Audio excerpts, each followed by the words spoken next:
오늘 함께 나눌 하나님 말씀은 구약 성경 신명기 22장을 보겠습니다.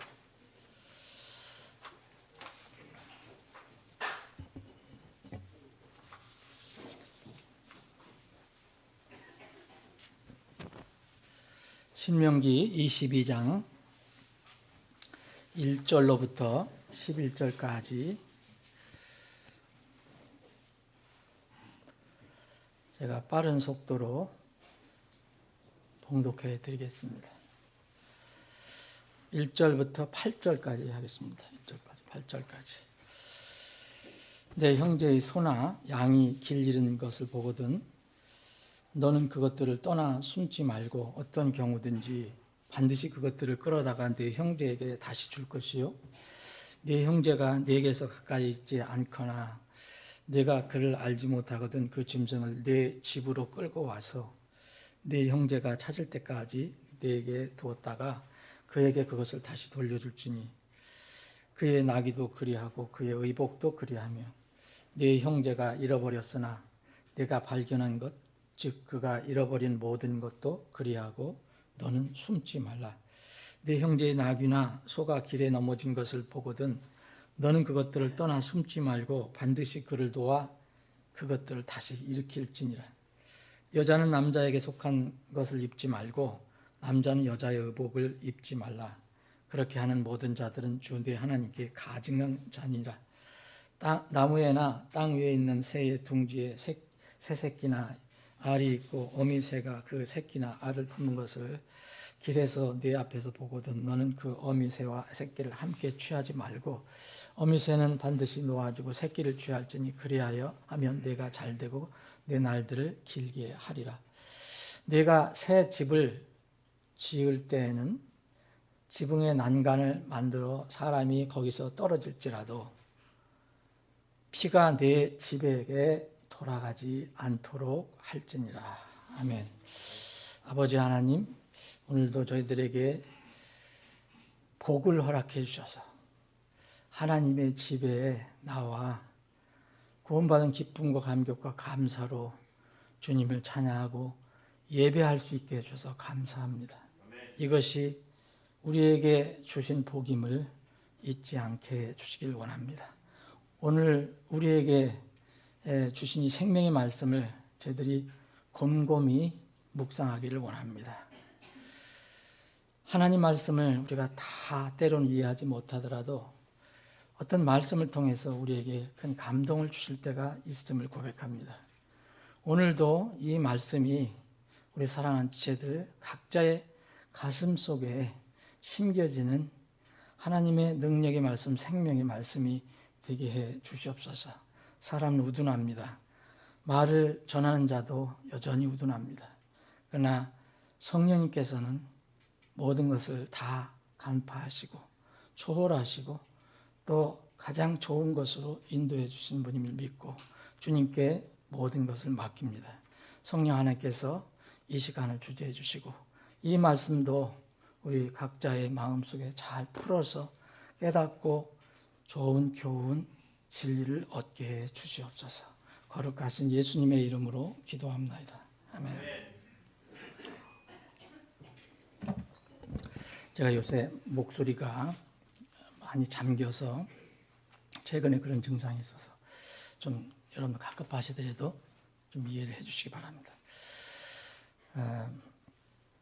이 오늘 우리가 읽은 오늘 말씀은 신명기 두 번째 주신 법 이렇게도 해석을 하는데 반복 첫 번째 준 법을 말씀을 다시 한번 반복해서 주신다는 그런 말씀인데 이것은 출애굽을 한 후에 새로운 땅 가나안에 들어가서 살아가야 할 이스라엘에게 광야에서 아직 건너가지 않았을 때 주신 말씀입니다.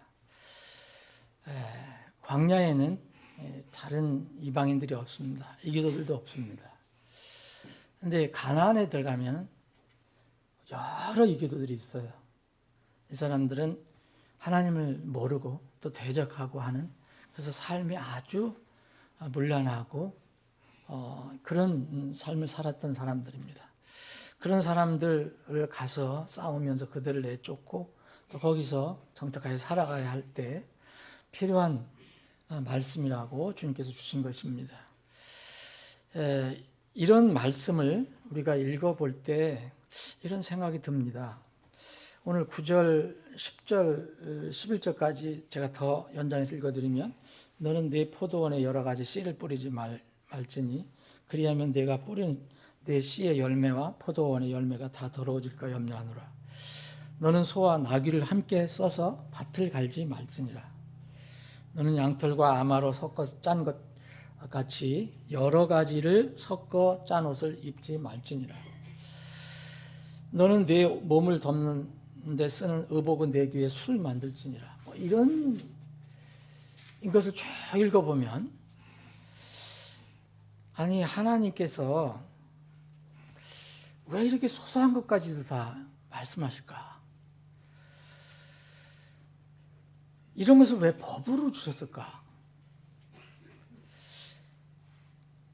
우리가 믿는 하나님은 지나치게 민감한 세상의 부모처럼 그렇게 과민하신 분인가? 이런 생각이 들 때가 있어요. 이런 것 꼭 필요한 것인가? 아니 뭐 당연한 건데 남자는 여자는 남자에게 속한 옷 입지 말고 남자는 여자 옷 입지 말라. 이런 것까지 다 주시나? 그리고 뭐 집을 지을 때 어떻게 하라. 포도원에 씨를 뿌릴 때도 어떻게 하라. 그리고 소와 나귀를 함께 이렇게 갈지 마라. 옷을 입을 때도 요새 말로는 혼방은 입지 마라. 왜 이런 얘기를 하셨을까? 사실은 하나님의 그 속성, 하나님의 깊은 뜻 이런 것을 성경을 통해서 전체적으로 그것을 깨닫지 못하면은 이런 것만 단순하게 읽어보면 하나님이 무슨 사람처럼 속이 좁은 하나님, 편협하신 하나님 그런 것으로 보일 때가 있습니다.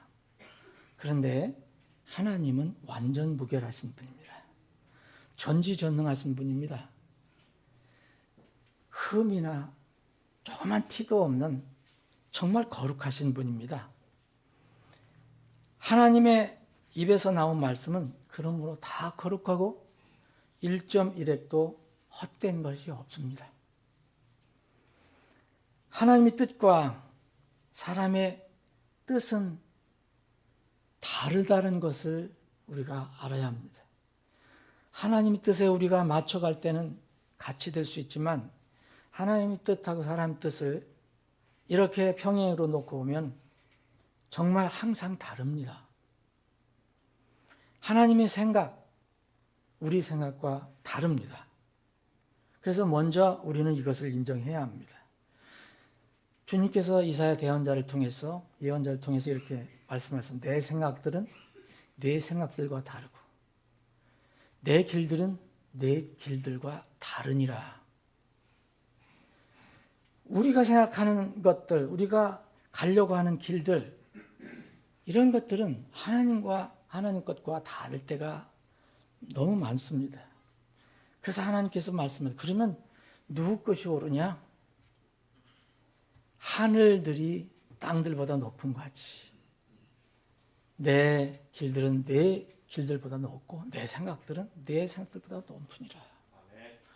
여러분 이거를 어떤 상황에서든지 이것만 인정하고 순종해야 합니다.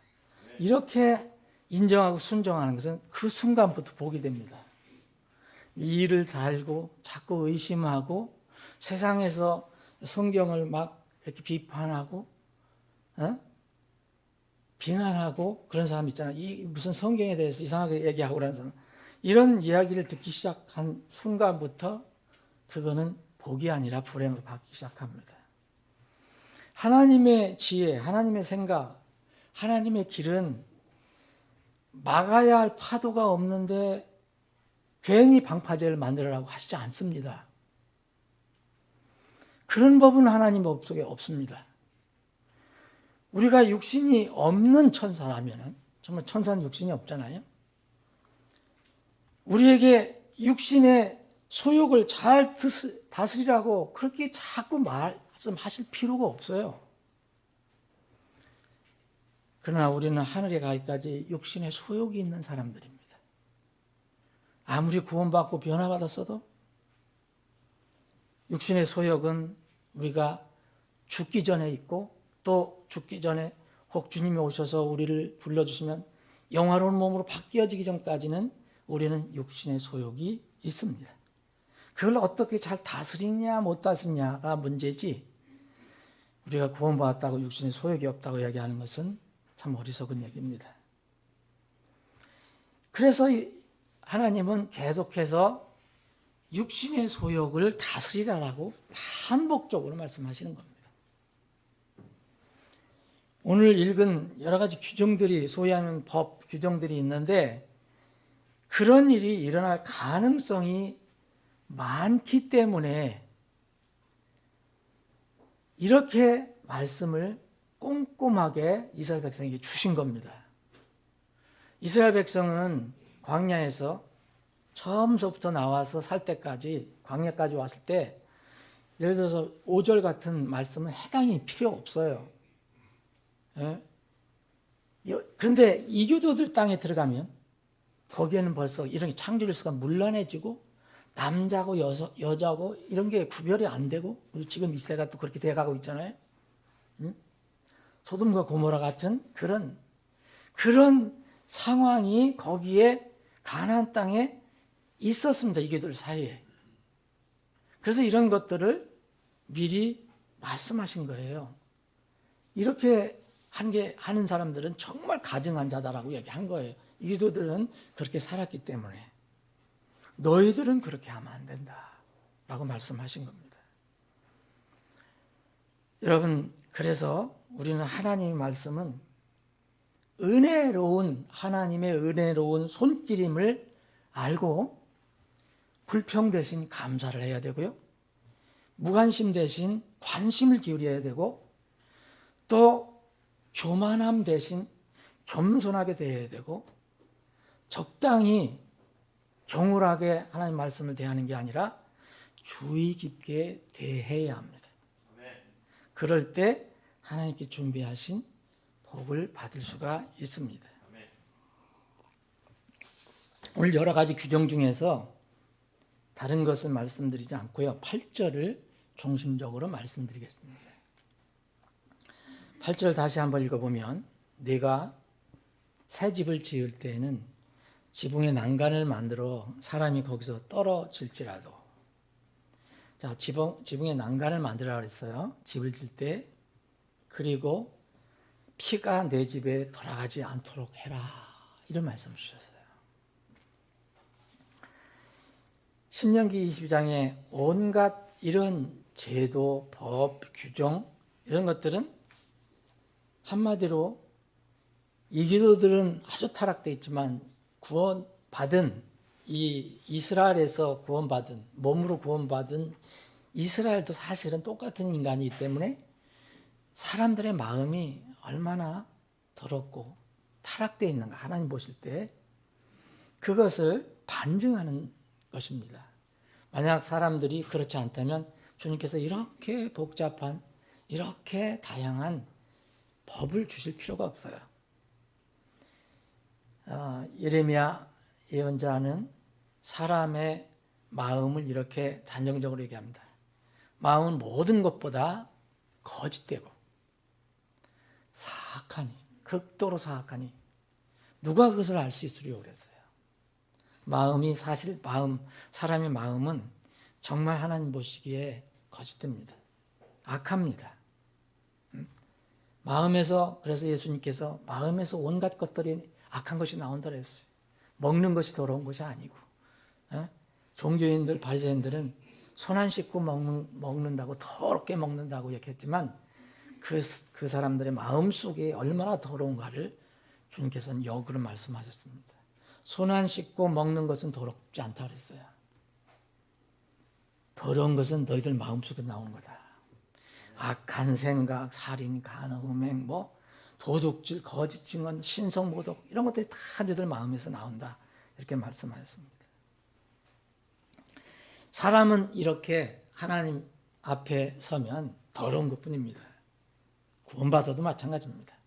구원받았다고 해서 여러분들 모든 일을 깨끗하게 하고 죄를 안 진다는 얘기가 아닙니다.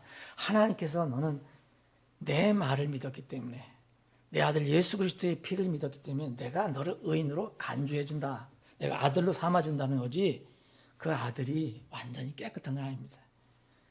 영화로운 변화가 일어날 때에 그 말씀은 이루어집니다.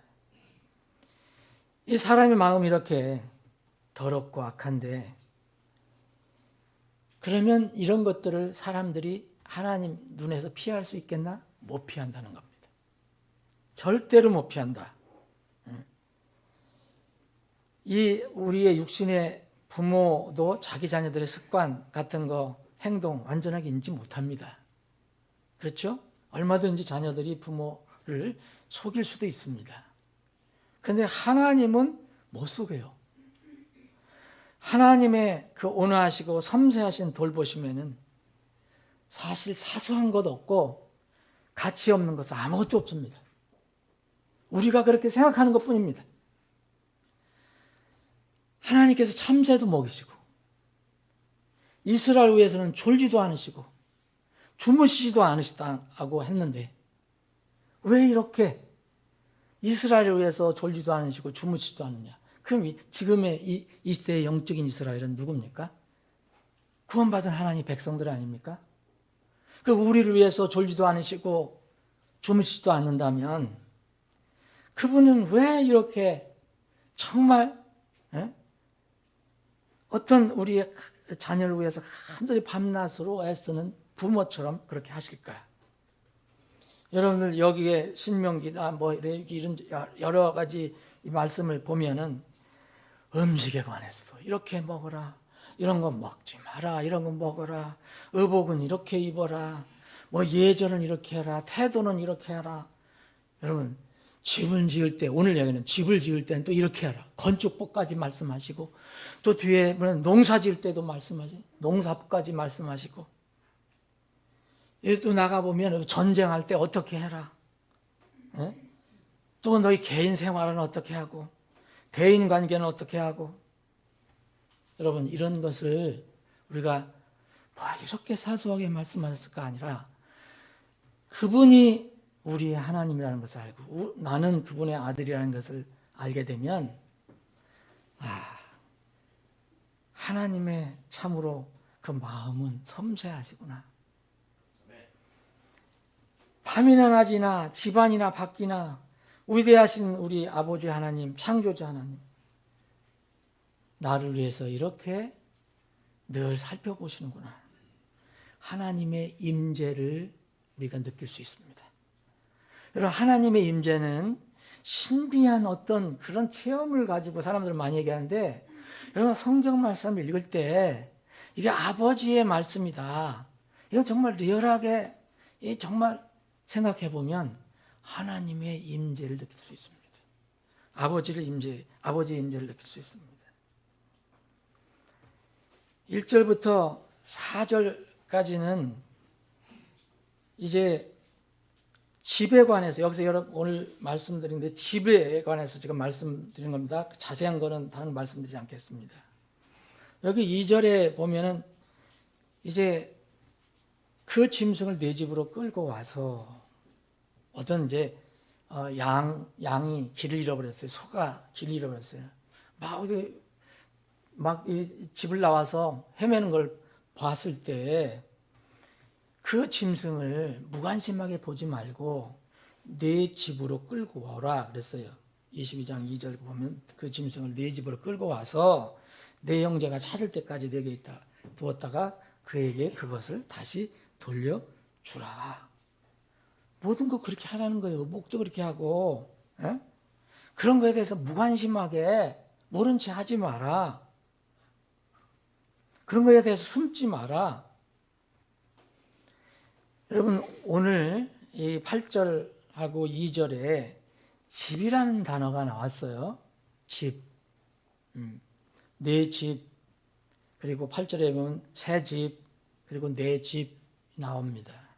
성경에 보면 이 집이라는 단어를 여러분들 살펴보시면 이 집, 하우스라는 집이라는 단어가 제일 먼저 나온 게 창세기 7장 1절이에요. 이게 첫 번 용례입니다. 여기 하우스가 나오는데 하우스는 성경을 쭉 살펴보시면 두 가지 의미가 있어요. 첫 번째는 집인데 그 집에 있는 인적 구성원들을 얘기해요. 그러니까 가족을 얘기합니다. 패밀리. 이것이 집이에요. 여기 창세기 7장 1절에 하나님께 주신 이 말씀은 노아에게 주신 거거든요. 이게 내가 앞으로 홍수를 일으키겠다. 너희는 이렇게 해라 하면서 주께서 노아에게 이르시되 너와 내 온 집은 방주로 들어오라. 그래서 온 집이라니까 여러분 집을 어떻게 뜯어가지고 짊어지고 들어갈까요? 그게 아닙니다. 내 온 집이라면 뭡니까? 가족을 말하는 겁니다. 사람을 말하는 겁니다. 이게 성경의 첫 번째 용례예요. 또 하나는 말 그대로 집이에요. 여기도 오늘 집이잖아. 이게 우리가 눈으로 보이는 집. 우리의 여러분들 집이 있어요. 아파트, 개인주택 있어요. 어떤 건물이라는 거예요. 건물. 그런 의미로 두 번째 용례가 나옵니다. 성경에는 이 용례 두 가지밖에 없습니다. 그런데 많은 부분에 첫 번째 용례로 쓰여요. 그리고 일반적으로는 그냥 어떤 건물로도 많이 씁니다. 여러분 창세기 넘어가면 출애굽기에 보면 출애굽기 1장에 보면 1장에 그 산파 이야기가 나오잖아요. 하나님을 두려워한 산파들. 바로는 무조건 유대인들이 낳은 아들들은 무조건 물속에 빠져 죽여라. 강물에 던져라. 근데 산파는 하나님을 두려워했잖아요. 유대인 산파기 때문에. 그래서 그 말을 누구 말을 지킵니까? 그 서슬퍼런 바라오의 말은 지키지 않고 따르지 않고 자기가 믿는 하나님의 말씀을 지킵니다. 그럴 때 거기에 출애굽기 1장 20절에 보면 하나님께서 보면 산파들의 집을 세워주셨다 그랬어요. 하나님께서 산파들이 집이 없어서 건물 지으셨다는 말이 아니죠. 여러분 그 가정을 튼튼히 세워주셨다는 거예요. 그래서 이 하나님께서는 여기서 하우스 얘기할 때 집으로 얘기할 때는 그 사람들을 염두에 두신다는 거죠. 물론 건물로 단순하게 쓸 때도 있습니다. 신약에 와서도 똑같이 씁니다. 어떤 경우는 개인 건물, 어떤 경우는 사람 구성원. 여러분 이 집은 하나님의 살아계신 하나님의 교회예요. 진리의 기둥과 터라고 그랬잖아요. 이 집은 건물로 될 수 있지만 건물만 있으면 집이 아니에요. 여러분들이 있어야 집이 되는 겁니다. 사람 구성원이 있어야 되는 겁니다. 베드로전서 4장 17절에 보면 하나님의 집에서 반드시 심판을 시작할 때가 이르렀나니. 심판은 어디서부터 시작되는지 아십니까? 하나님 집에서 먼저 시작됩니다. 하나님 집에서 하면 사람 아무것도 없는데 심판한다는 게 아니에요. 하나님의 집을 구성하는 사람들을 먼저 얘기합니다. 여기에 오늘 집에 관해서 얘기했어요. 여기 내 집으로 끌고 가라. 그래서 그걸 잘 보관했다가 나중에 돌려줘라. 무관심하게 하지 마라. 그리고 이 8절에는 네가 새 집을 지을 때는 지붕에 난간을 만들어 사람이 거기 떨어질지라도 피가 내 집에 돌아가지 않도록 할지니라. 자, 여러분, 분명히 여러분 이것은 건축법이에요. 집을 지을 때 난간을 만들으라는 거예요. 그런데 만약 이것을 지키지 않으면 그 결과 불행한 결과는 내 집에게 돌아간다 했어요. 여기 두 번째는 여러분 첫 번째 새 집을 지을 때는 뭐겠습니까, 여러분? 여기서는 일반적으로는 건물이에요. 두 번째는 뭡니까? 여러분 금방 이해되시죠? 이게 건물일까요? 아니면 건물에가 하나님의 심판이 돌아가면 무슨 소용이 있습니까? 여러분, 거기서 사람 피해버리면 그만이지. 이것은 분명히 사람들에게 얘기하는 겁니다. 그 집에 있는 사람들, 그 가장을 중심으로 한 그 사람을 이야기하는 겁니다. 여러분, 팔레스타인 지방은요, 여러분 잘 아시는 것처럼 일반적으로 집을 지을 때 우리가 짓는 게 아니에요. 집을 지을 때 항상 지붕을 평평하게 져요. 그래서 여기에서 밑에서부터 위로 올라가는 계단을 만들어요, 대부분. 그래서 그 위에 그 평평한 집을 만들 때 그것을 생활 공간으로 사용하는 겁니다. 거기서 지붕에서 신선한 공기도 마시고 저녁 때 올라가서 담소도 하고 걷기도 하고 함께 이야기도 하고 또 뭐 먹기도 하고 운동도 하고 때로는 자기도 합니다. 그러므로 사람들이 움직이는 활동하는 그 공간에 대해서 하나님께서 말씀하시고 있어요. 너희가 집을 지을 때 늘 반드시 지붕도 만들고 거기서 늘 살지 않냐? 활동하지 않냐? 그러니까 집을 지을 때 거기에 난간을 꼭 지붕에 만들어라 이렇게 말씀하신 거예요. 만약 그렇지 않으면 만약 너희들도 마찬가지고 혹시 너희들을 방문했던 친구들이나 이웃이나 친지들이 와서 같이 지내다가 혹시 거기서 떨어져서 죽으면 그 핏값은 난간을 만들지 않은 내게 묻겠다 이거예요. 내 집에 묻겠다 이거예요. 이것이 오늘 신명기 22장 8절의 말씀입니다. 이 한 절에 들어있는 오묘한 진리들이 여러 가지가 있지만 오늘은 이 집 중심으로 해서 한번 살펴보겠습니다. 여러분, 악한 행동을 하지 않는 것 참 좋은 일입니다. 그렇죠? 그런데 악한 일을 하지 않는다고, 직접적으로 하지 않는다고 하나님께 죄가 없는 것은 아닙니다. 어떤 나쁜 일을 하지 않으면 소극적인 면으로는 죄를 짓지 않는 거기 때문에 그거 좋아요. 그러나 적극적인 행동을 하지 않은 것도 하나님의 기준으로는 죄가 됩니다. 우리는 믿음으로 거듭났습니다. 믿음으로 하나님 자녀가 됐습니다. 그래서 우리는 믿음으로 걸어갑니다. 보는 것으로 걷지 않습니다. 그래서 우리는 믿음으로 삶을 살아갑니다. 그런데 우리가 삶을 살아갈 때 믿음으로 걷지 않으면 그것은 우리가 혹시 악한 일을 하지 않았더라도 그 열매는 우리에게 온다. 하나님 그 말씀입니다. 믿음은 뭡니까? 우리가 뭘 믿는 겁니까? 하나님 존재를 믿고 하나님 어떤 분인가 믿고 그분이 우리를 위해서 하신 것을 믿지만 결국 날마다 하나님 말씀을 믿는 겁니다. 그러니까 우리가 하나님 말씀을 믿지 않으면 그 열매는 우리가 혹시 선한 일을 많이 하더라도 혹시 또 악한 일을 많이 하지 않았더라도 그 열매는 우리에게 온다는 것입니다. 야고보 기자는 야고보 4장 17절에 그랬습니다. 그러므로 선을 행할 줄 알고도 선을 행하지 아니하는 자에게는 곧 그 사람에게는 그것이 죄가 되느니라. 뭐가 죄가 되는 거예요? 믿음으로 해야 되는데 하지 않은 걸 얘기합니다. 그것이 죄가 된다고 얘기합니다. 어떤 사람을 속이거나 해치거나 괴롭히는 건 참 무서운 죄잖아요. 그런 사람들이 참 많아요. 그런데 누가 정말 어려움을 당하고 있어요.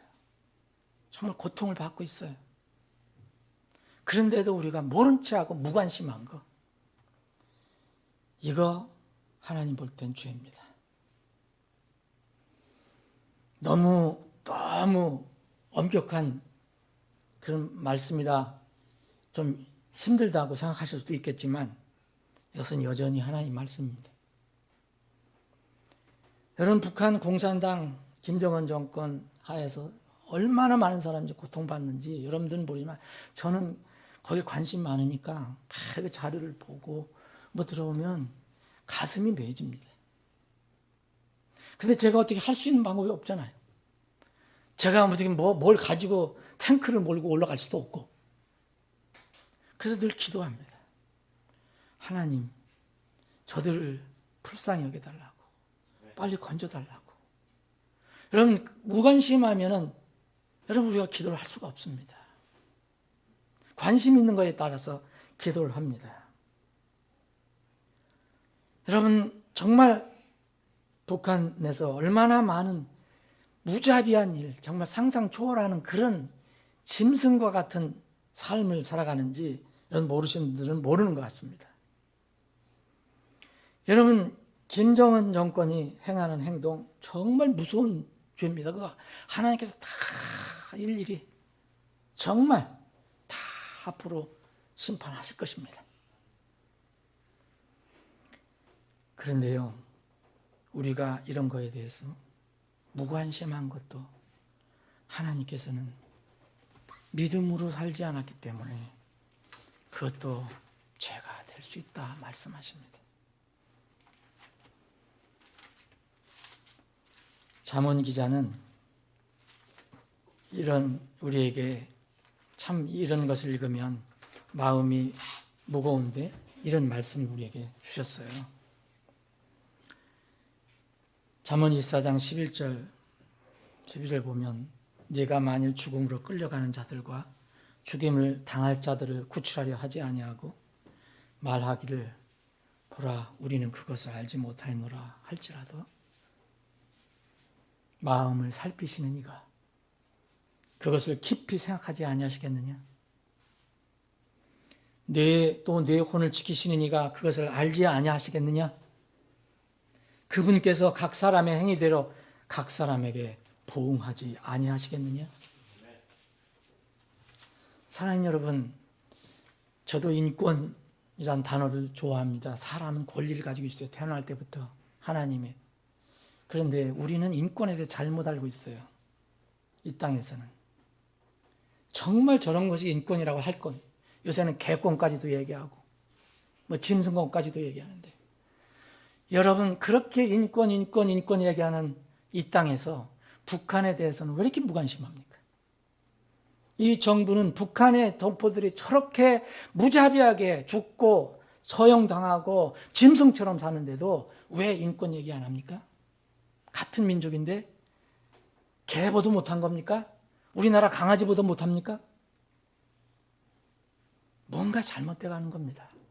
이거는 하나님의 진노를 일으킬 일입니다. 언젠가는 심판을 받습니다.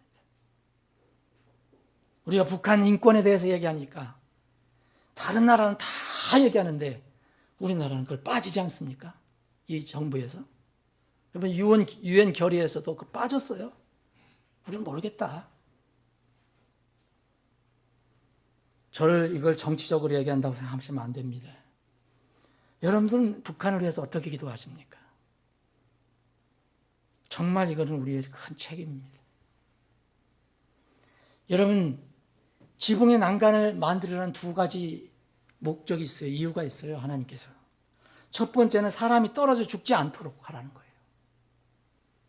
피를 흘리지 않게 하라는 거예요. 그런데 우리는 피를 그렇게 많이 흘리는 거 봐도 무관심합니다. 무슨 우리 민족의 인권에 대해서는 정말 눈을 감고 있고 엉뚱한 인권, 그것도 엉뚱한 건 아닙니다. 외국 사람들도 다 인권이 있어요. 그러나 그것도 우리 미얀마 인권에 대해서는 이야기하더라고요. 그것도 잘못된 거예요. 그 인권, 그분들도 인권 중요합니다. 그런데 우리는 왜 북한에 대해서 눈 감고 있습니까? 정말 이상합니다. 지붕의 난간을 만들라는 이유는 사람이 떨어져 죽지 않도록 피를 흘리지 않도록 하라는 거예요. 만약 그렇지 않으면 그 사람의 떨어져 죽으면 피가 내 집에게 돌아갈 거다. 돌아가지 않도록 하라는 거예요. 여러분 이건 뭘 얘기합니까? 하나님의 형상인 사람들의 생명 정말 소중한 거다. 여러분, 사람을 사물과 같이 보는 그런 이론이 뭡니까? 그 유물론입니다. 그래서 사람을 이렇게 물건 취급하듯이 하는 거. 그래서 북한에서는 저렇게 사람을 무슨 파리 죽이는 거 아닙니까, 여러분? 이것이 바로 그런 사상입니다. 하나님을 생각한다, 하나님을 두려워한다, 이렇게 할 수가 없습니다. 그들은 공산주의 사상, 마르크스주의 사상, 사회주의 사상에 완전히 지배를 받고 있기 때문에 이 사상은 하나님의 창조 질서를 대적하는 사상입니다. 이런 것에서 다 나오는 겁니다. 여러분, 누가 어떻게 하든 정치적으로 어떻게 하든 국가가 어떻게 하든 단체가 어떻게 하든 개인이 어떻게 하든 가정이 어떻게 하든 그 열매는 나중에 다 주님께서 소소하 잘 세세하게 다 심판하시고 갚으실 겁니다. 그래서 빨리 회개하고 다 그것을 씻음을 받아야 돼요. 속지 말라, 하나님은 조롱당하지 아니하시나니 사람이 무엇을 심든지 그대로 거두리라. 이것을 어길 수 있는 사람 누가 있습니까? 그런 통치자가 있습니까? 그런 왕이 있습니까? 없습니다. 자신의 모든 언행은 스스로 그 열매를 거둬야 합니다. 그럼에도 불구하고 내 언행이 다른 사람에게 영향을 끼친다면 어떨까요? 그 열매도 거둬야 합니다. 내가 악한 일을 해서 그 당연히 열매 거둡니다. 그런데 내가 그런 의도를 하지 않았지만 내 어떤 언행이 다른 사람에게 영향을 줬다면 그 열매도 거둬야 합니다. 이것이 바로 집의 난간을 만드는 겁니다. 여기에 우리가 사는 인생은 어미성이 있습니다. 정말 가볍게 사는 게 삶이 아닙니다. 우리는 구원받았기 때문에 자유롭게 살아갑니다. 영혼이 자유를 얻었습니다. 그럼에도 불구하고 우리의 삶은 가벼운 삶이 아닙니다. 굉장히 엄미한 삶입니다. 왜냐하면 우리는 그리스도의 심판석에 서야 하기 때문입니다. 여러분, 세상에 남을 해하는 사람들이 얼마나 많습니까? 그런데 여기에다가 우리가 주의할 것은 남의 일에 관심이 없는 사람, 자신의 이익만 생각을 하고 남이 어떻게 되든가에 전혀 관심을 두지 않는 사람. 그런데 그리스도인은요, 이렇게 살면 안 됩니다. 그리스도인들은 주님께서 뭐라 하셨냐면 너희는 세상의 빛이요 그랬습니다. 땅의 소금이다 그랬어요. 이것은 무슨 말씀입니까? 우리가 세상에서 살아갈 때 다른 사람에게 빛이 되어야 된다는 겁니다. 다른 사람에게 이 지상에서 땅에서 소금 역할을 해야 된다는 겁니다. 이건 나 혼자 내가 스스로 악한 일을 안 하는 것으로 끝나는 것이 아닙니다. 우리가 많은 자유를 받았습니다. 우리 같은 자유가 어디 있습니까? 마음대로 할 수 있지 않습니까, 여러분? 이 땅에서는. 북한에서는 이런 자유가 없습니다. 요새는 최근 들어서 거주의 자유가 더 제한됐습니다. 여행을 다닐 수가 없어요. 자기 동네 밖에 아니면 자기 무슨 군 밖에는 정말 나가기가 힘들답니다. 근데 우리는 마음만 먹으면 부산을 가든 서울을 가든 돈 있으면 미국을 가든 프랑스를 가든 누가 말립니까, 여러분? 내가 어떤 식당에 가서 무엇을 먹든 어디를 놀러 가든 바다를 가든 산으로 가든 말릴 사람이 있습니까? 보고하고 다닙니까, 여러분? 근데 북한은 이런 자유가 아무것도 없습니다. 그런데 여러분, 우리가 가지고 있는 이 자유, 그 자유가 남에게 해를 끼치는 것이라면 그것에 대한 책임을 우리가 거둬야 합니다.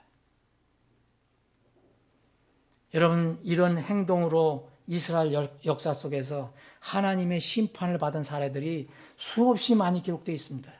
많은 사람들이 이것을 지나칩니다. 우리가 해야 할 것을 하지 않거나 부주의로 어떤 일을 한다면 그 책임을 피할 수 없게 됩니다. 사례 한두 개만 보겠습니다. 출애굽기 21장 제가 빠르게 봉독하겠습니다.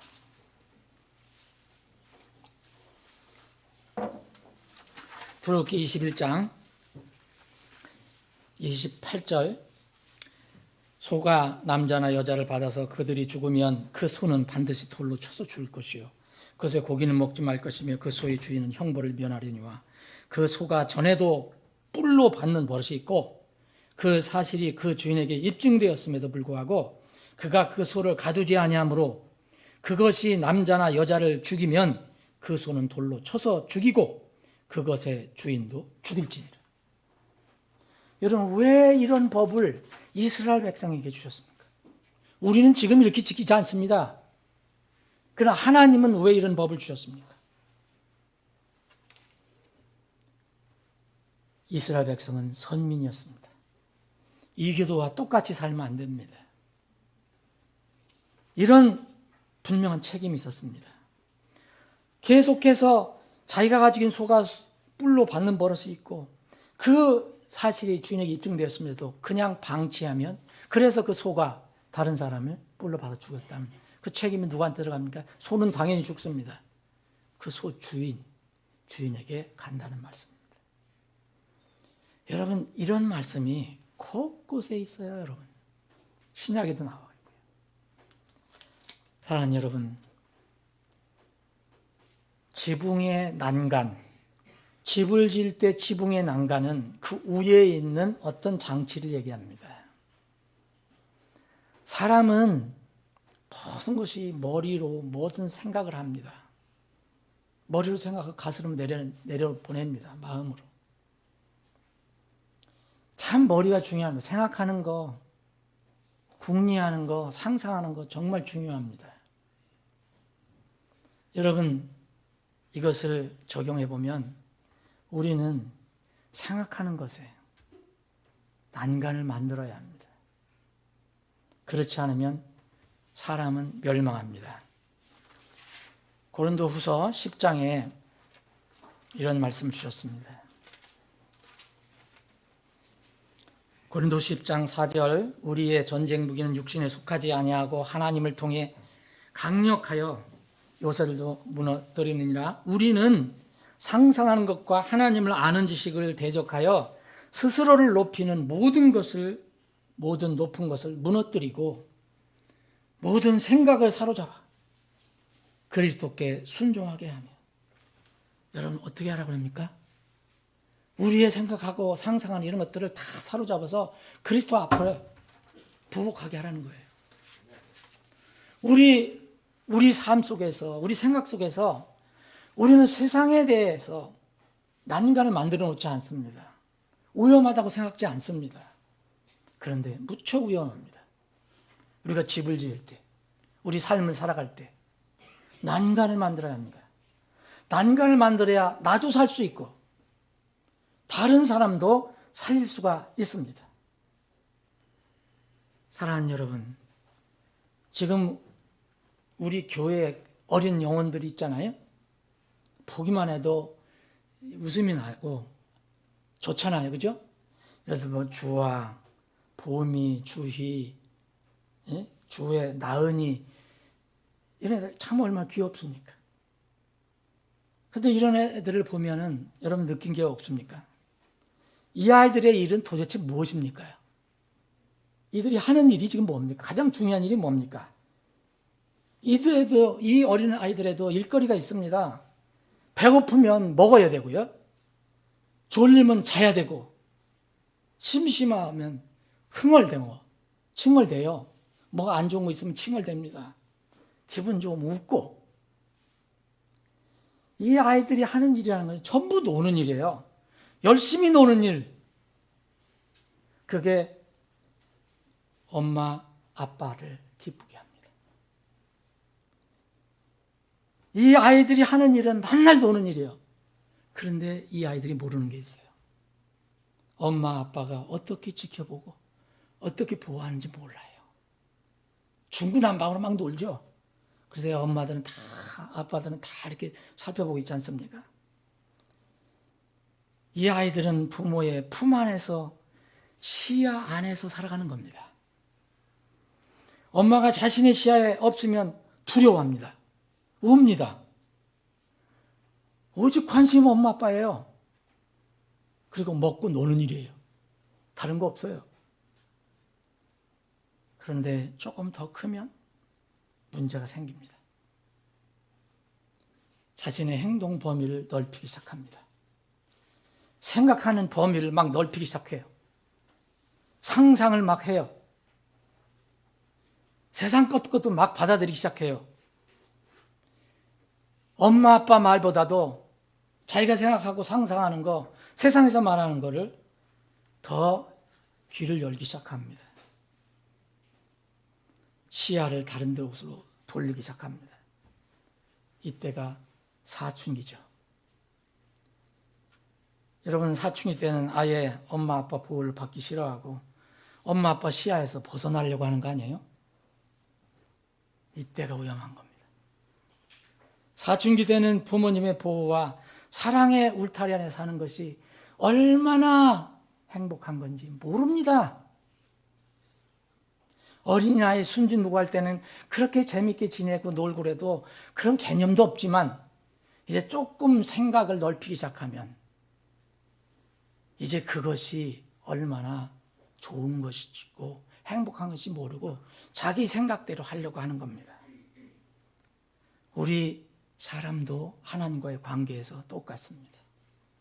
우리 피조물 사람과 하나님, 창조주 하나님, 그리고 우리를 구원해 주신 아버지와 또 구원받은 그리스도인 관계 똑같습니다.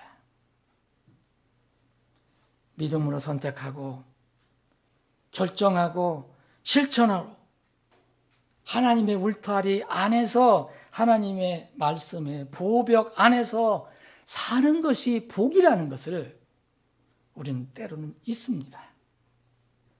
망각합니다. 여러분, 하나님의 보호막에 사는 거, 아유 귀찮고 뭐 이런 거 소소한 것까지도 하고 뭐 옷까지도 다 얘기하시고 모두 얘기하시고 아유 갑갑해 못 살겠네. 여러분, 이런 태도는 그리스도인에게는 슬픔을 불러오는 시작입니다. 하나님의 보호막 울타리 안에 있는 양들은 행복합니다. 여러분, 시편 84편에 보면 주의 뜰에서의 한 날이 첫날보다 나으니이다 그랬어요. 내가 사악함의 장막들에 거하는 것보다 차라리 하나님의 집에 거하겠다. 여러분, 세상에는 참 달콤한 거 많습니다. 재미있는 거 많습니다. 그런데 여러분, 그것은 불행한 일입니다. 그리스도인, 세상 사람들은 모르지만 그리스도인들은 참 불행한 일입니다. 시편 100편 3절에 보면 주 그분께서 하나님이심을 너희는 알지어다. 우리를 만드신 이는 그분이시요 우리 자신이 아니니 우리는 그분의 백성이요 그분의 풀밭의 양들이로다. 이 행복을 모릅니다. 말씀을 정리하겠습니다. 여러분, 우리 영혼의 테두리에 사망을 가져오는, 죽음을 가져오는 그런 일을 막는 난간을 만들어야 합니다. 구원의 난간을 만들어야 합니다. 첫 번 자연적으로 한번 태어난 사람들은, 어머니 뱃속에서 한 번 딱 난 사람들은 두 번째 나야 합니다. 영혼의 난간은 예수 그리스도입니다. 모든 죄를 씻기는 그분의 십자가의 보혈이 바로 한 자연인의 지붕에 있는 난간입니다. 여러분, 남을 돕고 남을 위해서 일하고 봉사하고 이렇게 하려면 먼저 내 영혼이 살아나야 합니다. 내 영혼이 안전해야 합니다. 사랑하는 여러분, 여러분 영혼에 예수 그리스도의 십자가의 피가 덮여 있습니까? 그래야만 죽음의 심판을 막는 난간이 세워진 것입니다. 만약 우리 영혼이, 여러분 영혼이 구원받아 안전하다면 이제 주님께서 사람들의 생명을 보호하기 위해서 이렇게 이스라엘 백성이 명령합니다. 너는 집을 지을 때 지붕 위에 난간을 만들어라. 사람들이 거기서 떨어져 죽지 않게 하라. 피를 흘리지 않게 하라. 만약 그렇지 않으면 그 피가 내게 돌아가리라. 사랑하는 여러분, 우리는 이 명령을 받고 있습니다. 땅의 끝지역 중에 하나인 북한 땅의 주민들을 위해서 난간을 우리가 만들어야 합니다. 또 하나의 끝인 이스라엘 사람들을 위해서도 우리가 난간을 만들어야 합니다. 우리가 어떻게 그곳에 가서 지금 일할 수 있습니까? 그러나 할 수 있습니다. 기도하는 일입니다. 그런 일들을 돕는 일입니다. 여러분, 이스라엘이나 북한이나 땅끝 지역에 있는 사람들에게 우리가 영혼의 난간을 만들어주는 것은 무엇을 말합니까? 하나님의 거룩한 생명의 말씀을 전해주는 겁니다. 들려주는 것입니다. 그것이 영혼의 난간을 만들어주는 것입니다. 그들에게 직접 지금은 가지 못하더라도 최소한도 기도하면서 난간이 없는 곳에서 위험하게 살아가는 사람들에게 하나님의 바른 말씀을 전해야 합니다. 그런 일을 위험 속에서 하는 사람들 위해서 우리가 기도하고 도와야 합니다. 우리 모두가 영혼들을 죽음에서 건져내는 영혼의 난간을 만들어주는 선교사와 전도자가 되어야 합니다. 그런 우리 교회가 되기를 주님의 이름으로 축원합니다. 기도하시겠습니다.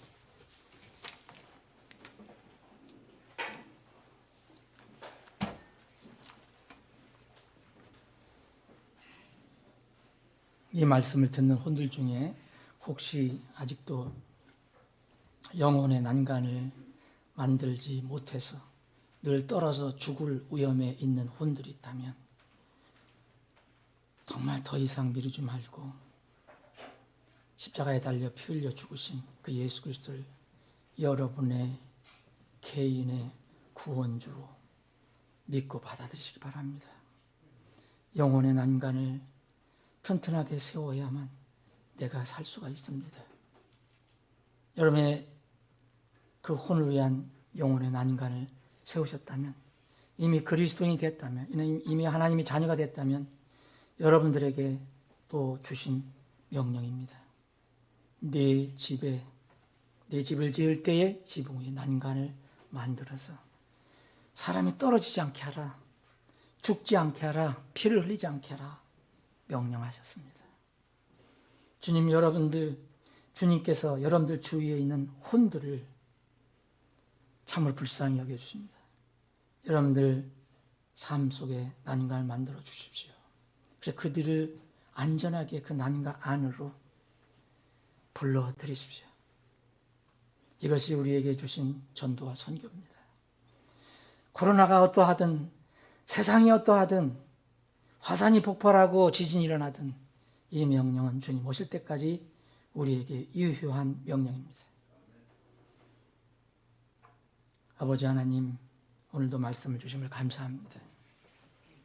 이 말씀을 통해서 구원받는 사람들이 있게 해주시고, 또 구원받은 사람들은 다시 한번 하나님 말씀 앞에 부복하여 아멘하고 결단하는 귀한 시간이 되게 해 주시옵소서. 거룩하신 예수님의 이름으로 기도